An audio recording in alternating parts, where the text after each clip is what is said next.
बिस्मिल्लाहिर्रहमानिर्रहीम। एरेज से रिलेटेड हमारा जो लास्ट टॉपिक है वो है मल्टी डायमेंशनल एरेज क्या होती हैं।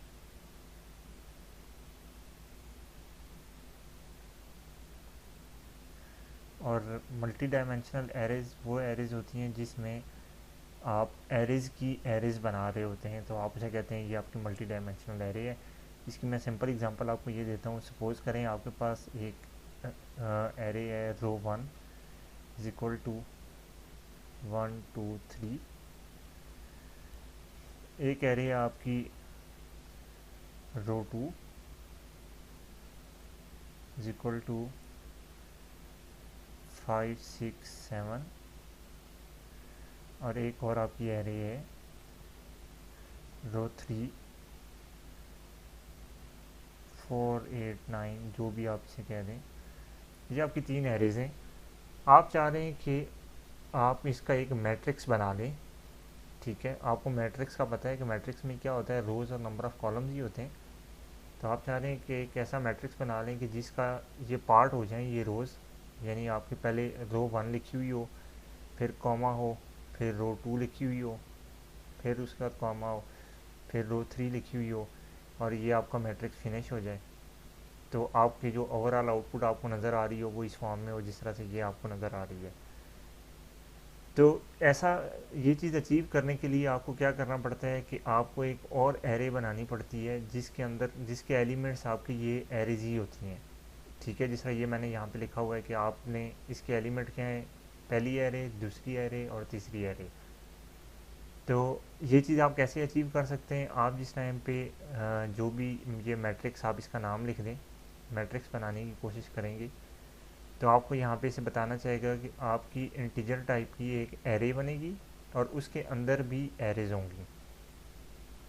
ये जो आपके दो ब्रैकेट्स यूज़ होती हैं इसका क्या मतलब है, पहली ब्रैकेट्स बताती है कि ये इंटीजर टाइप की एरे है, दूसरी ब्रैकेट बताती है कि ये जो एरे है इसके अंदर भी एरेज हैं। ठीक है, तो ये आपकी क्या बन जाती है, ये इस केस में टू डायमेंशनल एरे बन गई है या 2D एरे बन गई है। और 2D एरे को अगर रोज़ और कॉलम्स इसके इक्वल हो जाएं, या मतलब इनके रोज़ के अंदर जो कॉलम्स का साइज़ है वो इक्वल हो, तो आप कहते हैं कि ये आपका मैट्रिक्स बन गया, या स्क्वायर मैट्रिक्स या रेक्टेंगल मैट्रिक्स या ये वाले मैट्रिक्स बन गए। अभी ये जो आपके सामने एक मैट्रिक्स बना हुआ है ये बिल्कुल बिल्कुल ऐसे ही है कि आप समझ लें कि आपने ये जो रो 1 वाली पूरी रो है ये लिख ली है 1 2 3, फिर इसके बाद कॉमा डाल दिए, फिर दूसरी रो लिख दी है 5 6 7, फिर कॉमा डाल दिया है, फिर तीसरी रो लिख दी है आपने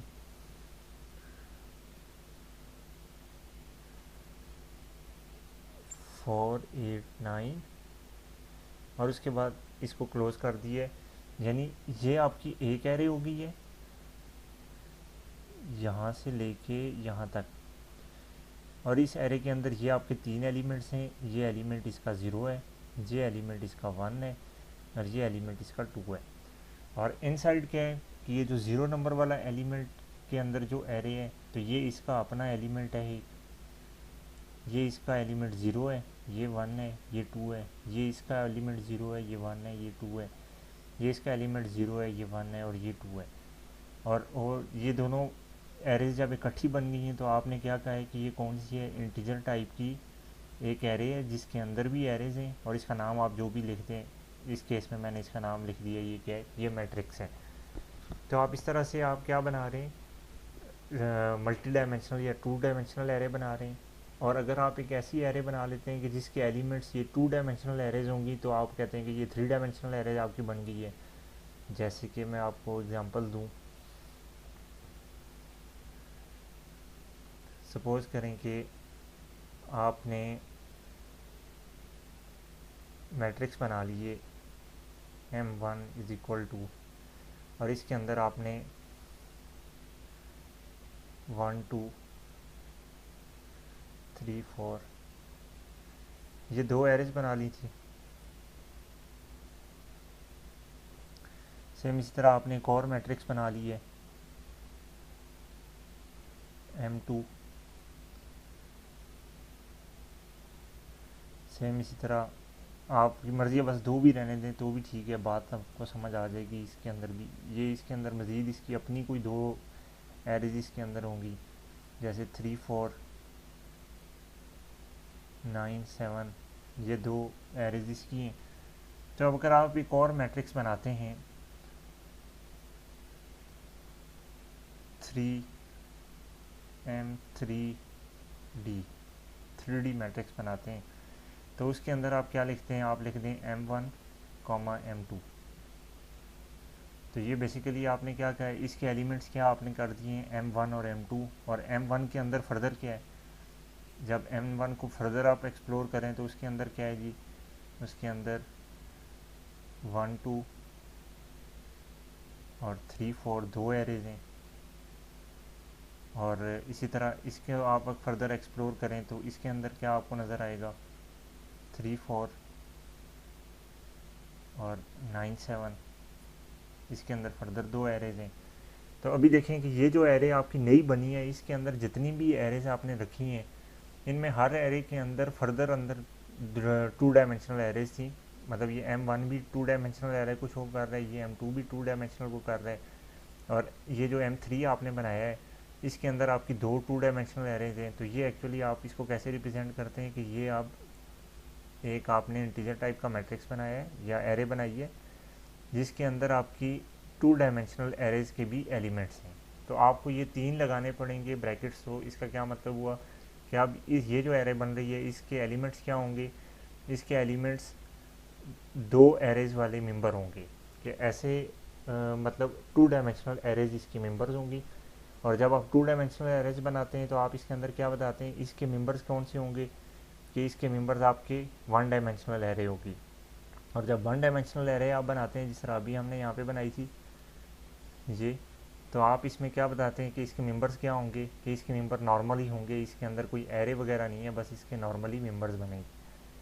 तो ये इस तरह से आप मल्टी डायमेंशनल एरेज क्रिएट कर सकते हैं।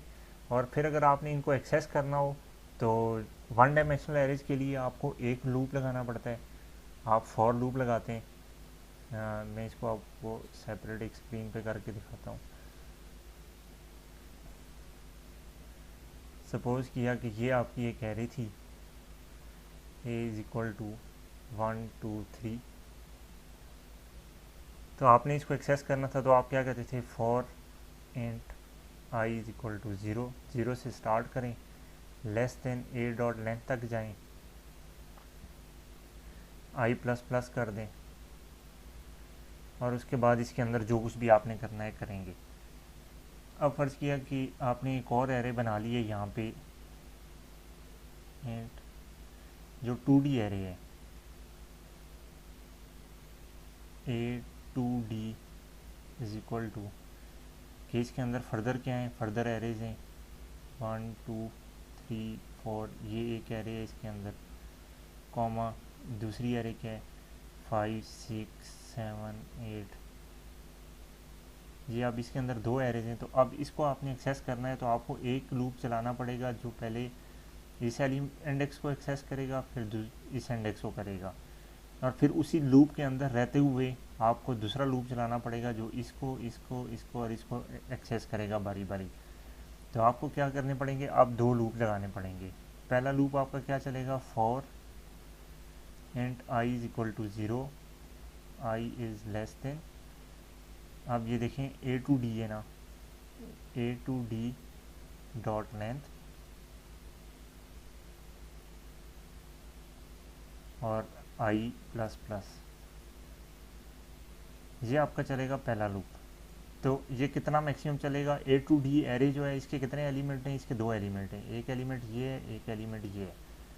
तो ये मैक्सिमम आपका 0 और 1 तक चलेगा। जब ये 2 पे ऊपर आई आएगा तो ये आपका लूप की टर्मिनेट हो जाएगी, क्योंकि a2d जो डॉट लेंथ जो है ना वो मैक्सिमम 2 है। अब जो दूसरा लूप आप चलाएंगे वो कहाँ से कहाँ तक चलेगा, आप दूसरा लूप चलाएंगे for int j is equal to 0, j is less than a2d का ith एलिमेंट। मतलब सबसे पहले आप चेक करेंगे ये जो इसके अंदर पहले एलिमेंट का साइज़ कितना है, तो आप लिखेंगे a2d of i dot length, और उसके बाद आप लिखेंगे i प्लस प्लस, और इसके अंदर फिर आपने जो कुछ भी करना है आप कर लेंगे। अब ये चलेगा कैसे, मैं आपको स्टेप बाय स्टेप बताता हूँ। सबसे पहले i की वैल्यू क्या होगी, 0। i की वैल्यू 0 है, 0 लेस देन है A two D dot length. A two D dot length कितनी है आपको मैंने बताया है। ए टू डी के मेंबर कितने हैं, एक ये मेंबर है पूरी एरे और एक ये मेंबर है, यानी 2 मेंबर हैं इसके। तो ए टू डी डॉट लेंथ का आंसर आपके पास ए टू डी डॉट लेंथ हमेशा क्या आएगा, 2। और इसी तरह अब आपने इसे क्या कहा कि जे क्या है, 0, और J A two D of 0, A two D of 0 के ऊपर क्या स्टोर है, ये वाली एरे है। इसकी लेंथ आपने पूछ लिया, इसकी लेंथ कितनी है, A two D 0 dot length कितनी है आपको नज़र आ रही है कि ये 4 है। इसी तरह ए टू डी 1 डॉट लेंथ कितनी है, ये भी 4 है। ठीक है, तो अब आप देखें आई की वैल्यू 0 है, तो सबसे पहले यहाँ पे क्या होगा, 0। तो जे की वैल्यू कहाँ से, 0 से स्टार्ट होगी और कहाँ तक जाएगी, जे की वैल्यू पहले होगी 0 लेस देन है आपके पास 4 से, तो जे प्लस प्लस, ये आई नहीं है, जे प्लस प्लस है। अब इसके अंदर आप कहते हैं कि भाई इस एलिमेंट को मुझे स्क्रीन पे प्रिंट करवा दो, system dot out dot print ln, तो आप इसे कहते हैं ए टू डी आई जे, ये जो एलिमेंट है आई जे वाला ये मुझे प्रिंट करा दो। अब आई क्या है, 0 है, तो जे क्या है, 0 है। अब देखें 0 के अंदर 0 नंबर वाला एलिमेंट ये है, 0 के अंदर 1 वाला ये है, 2 वाला ये है, 3 वाला ये है। इसी तरह 1 के अंदर 0 वाला ये है, 2 वाला ये एलिमेंट बनता है, सॉरी 1 वाला ये बनता है, 2 वाला ये और 3 वाला ये। तो आपको स्क्रीन पे क्या नज़र आएगा, ए टू डी के 0th एलिमेंट का के अंदर जो 0 वैल्यू है वो क्या है, 1, तो स्क्रीन पे क्या हो जाएगा, 1 लिखा हुआ आ जाएगा। अब जे प्लस प्लस होके जे की वैल्यू हो जाएगी 1, 1 स्टिल लेस देन 4 है, तो अब आपके पास ये स्टेटमेंट से अगेन एग्जीक्यूट होगी। तो अब 0 और 1 के ऊपर क्या स्टोर है, अब देखें 0 में 1 के ऊपर क्या स्टोर है, 2, तो 2 लिखा हुआ आ जाएगा। अब जे प्लस प्लस हो जाएगा, अब जे की वैल्यू होगी है 2, 2 स्टिल लेस देन है 4 से, ठीक है। तो अब 0 और 2 के ऊपर क्या वैल्यू स्टोर है, 0 और 2 के ऊपर 3 स्टोर है, तो 3 प्रिंट हो जाएगा। फिर इसी तरह जे प्लस प्लस होगा तो जे की वैल्यू क्या हो जाएगी, 3। अब 3 लेस देन 4 है, तो अब 0 के 3 के इंडेक्स के ऊपर को क्या स्टोर है, 4, तो आपके पास 4 आ जाएगा। अब जे प्लस प्लस होगा, अब जे की वैल्यू होगी या 4, 4 लेस देन 4 नहीं होता तो ये स्टेटमेंट ख़त्म हो जाएगी, आपका कंट्रोल यहाँ पे आ जाएगा और यहाँ पे आई प्लस प्लस हो जाएगा, तो आई की वैल्यू क्या हो जाएगी अब 1। आई की वैल्यू 1 होगी तो मतलब ये वाली एरे सिलेक्ट होगी है।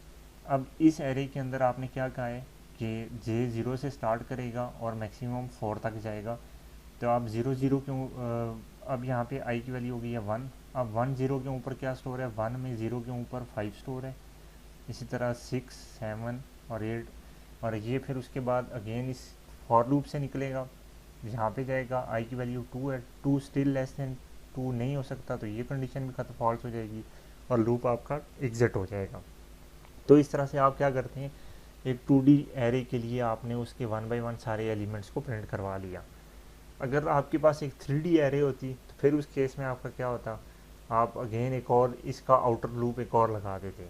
आप लिखते हैं int x equal to 0, x less than जो भी उस एरे का नाम होता, a3d डॉट लेंथ,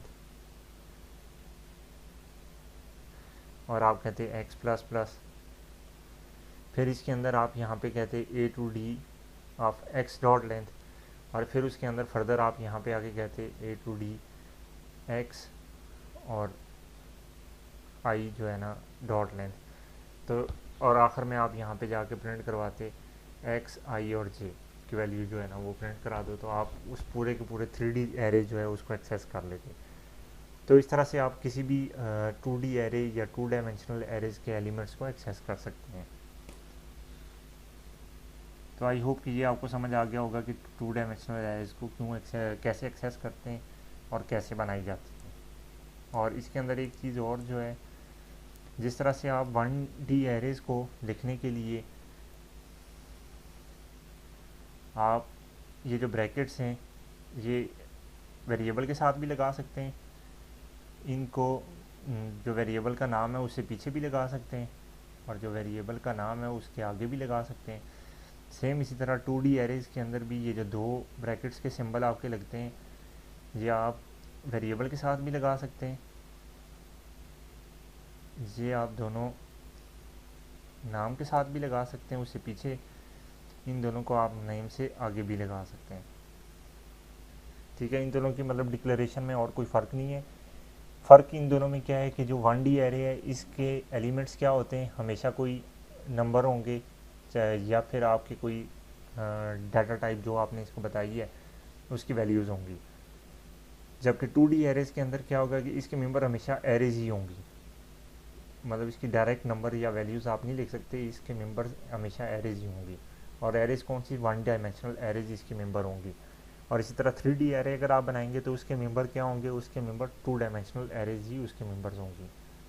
तो होपफुली कि ये टॉपिक आपको क्लियर हो गया होगा। Thank you.